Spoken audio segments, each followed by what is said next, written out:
Баршаңызға қайырлы күн, менің каналыма қош келдіңіздер. Бүгін кешкі асқа паста дайындайтын боламыз. Кеттік. Алдымен табамызға майды құйып, жақсылап қыздырып аламыз. Қызып тұрған майға етімізді салып, жақсылап қуырып аламыз. Артынан сарымсақты салып, екеуін бірге қуырамыз. Сәбіз саламыз, онымен бірге жақсылап пісіріп аламыз. Және де қызанақ керек болады. Қызанақты әдемілеп турап, сыртымен де сыртынсыз да ашып сала берсеңіздер болады.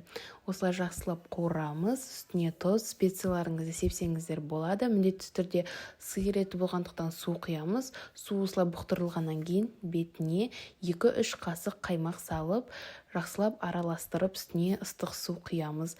Бетінен 2-3 мм асып тұрғаны жақсы. Қайнаған күтпей кеспені бірден салып жібереміз. Бетін жауып 10-15 минутта біздің кеспеміз пісіп шығады. Осындай әдемі кеспемізді тәрелкеге салып, әсемдеп столға қойсаңыздар болады. Рецепт ұнаса, лайк басып тіркеліп кетіңіздер. Мен каналыма күнде жаңа рецепттер салып отырамын. Денсаулыққа пайдалы рецепттерді жіберіп алмау үшін менің каналыма тіркеліп лайк басып қойыңыздар. Жоғалтып алмаңыздар. Келесі кездескенше.